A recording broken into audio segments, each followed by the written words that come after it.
Ahora escucharemos en el prefacio del libro del conocimiento del Dios Santo del señor A.W. Tozer. Le pido un favor, póngale atención a lo que el señor Tozer escribió en su momento en este libro. Medite en lo que está escuchando o en lo que usted va a estar leyendo en estos próximos minutos. La religión genuina confronta la tierra con el cielo y hace que la eternidad alumbre al tiempo. El mensajero de Cristo, aunque habla lo que Dios le ha dado, también debe, como solían decir los cuáqueros, hablar de la situación de sus oyentes. De no hacerlo, estaría hablando un lenguaje conocido solo por él mismo. Su mensaje no solo debe ser eterno, también debe ser oportuno. Le debe hablar a su propia generación. El mensaje de este libro no procede de nuestros tiempos, pero es adecuado para ellos. Ha sido puesto en acción por una situación que ha existido en la Iglesia por años y que está empeorando de manera continua.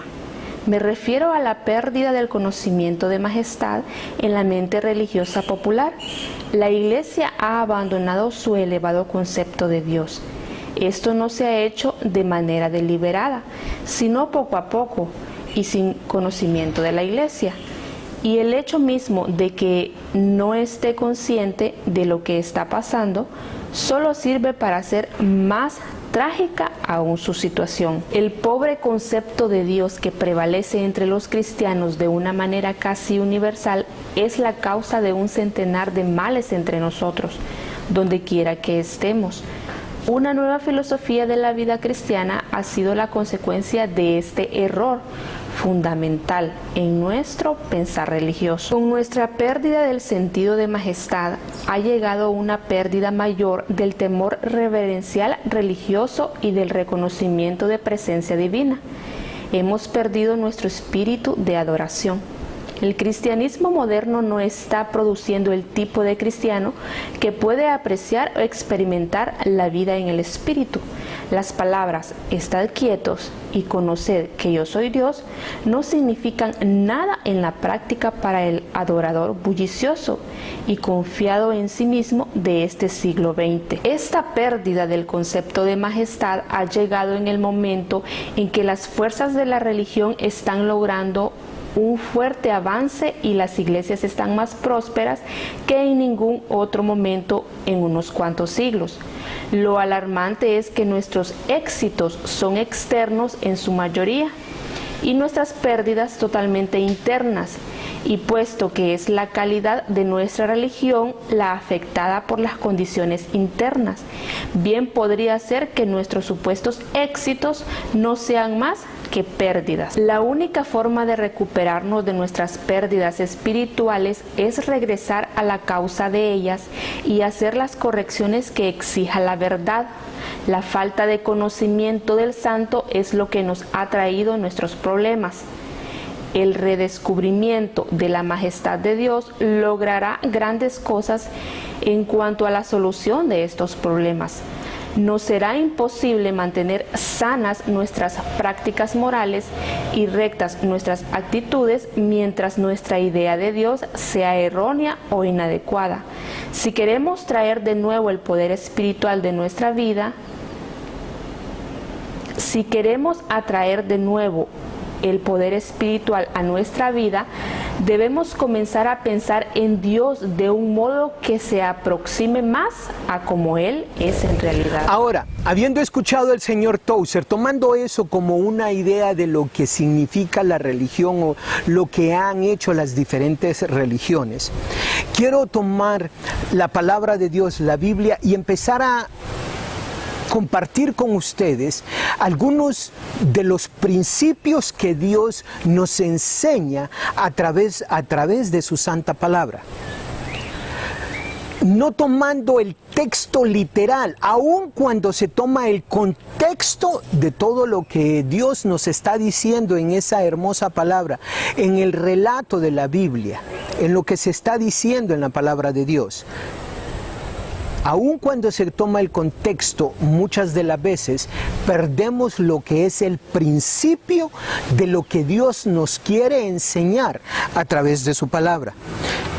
Lo que estaré haciendo en los próximos mensajes es tratando de llevar cuáles son esos principios que Dios nos está enseñando en ese texto. Y recuerde, la idea es no traer ese texto literal que sucedió hace más de 2000 años o incluso más de 3000 años atrás, 4000 años atrás, y traer ese texto literal y traerlo a hoy en día, donde ese texto, aun cuando ponemos el contexto en la situación, no es algo que podamos aplicar hoy en día. Pero sí podemos aplicar los principios que Dios nos está enseñando en su palabra. Ahora vamos a simplificar esto y que vamos a darle el sentido a lo que significa principio para lo que nosotros vamos a estar haciendo. ¿Qué es un principio? Es aquello que no es quebrantable, que no cambia de acuerdo a las circunstancias, el lugar donde estemos. Por ejemplo, cuando yo le digo a usted, es un principio el no robar, es un principio. No importa en qué lugar usted esté del mundo o de la galaxia, la persona que roba en cualquier comunidad, en cualquier sociedad, no va a ser bien recibida. Entonces, Dios, a través de su palabra, nos da una cantidad de principios de cómo nosotros debemos o podemos vivir una vida llena de gozo, llena de paz y con mucha sabiduría, disfrutando mientras estamos aquí. Una de las cosas que explicaba a algunas personas cuando hablábamos sobre principios, yo les decía, si yo tomo este objeto y lo dejo caer, lo suelto, va para abajo, no va a ir para arriba. No importa quién tenga este teléfono, si lo tiene en su mano y lo suelta, va a ir para abajo. Esa es una ley natural, es una ley que existe. Pero las leyes naturales, cuando el hombre aprende a cómo funcionan esas leyes, entonces el hombre puede hacer cosas que beneficien a la humanidad. Por ejemplo, estamos hablando de que si yo dejo suelto este teléfono, va para abajo. Esa es la ley de la gravedad. Ahora, ustedes pueden escuchar quizás ahorita pasar a un avión. ¿Qué es lo que hizo el hombre? Aprendió cómo funcionaba la ley de la gravedad y como consecuencia ha creado lo que son aviones y nos transporta de un lugar a otro sin ningún problema. Y eso es un beneficio para nuestra sociedad. En cambio, un principio no puede ser violado, no importa que también lo entendamos.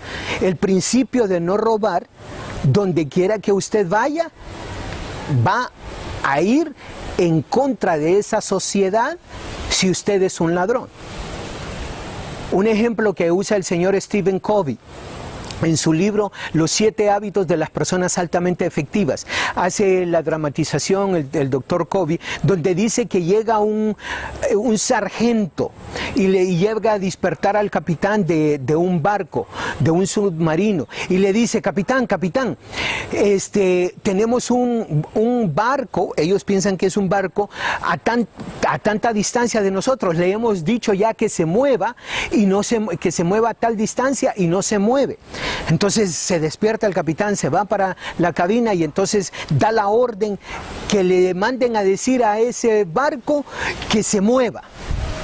Le dice: muévase tantos grados a la izquierda o a la derecha. Él usa los términos lógicos ahí, que usan la naval. Y viene y le responde y le dice: muévanse ustedes tantos grados a la derecha.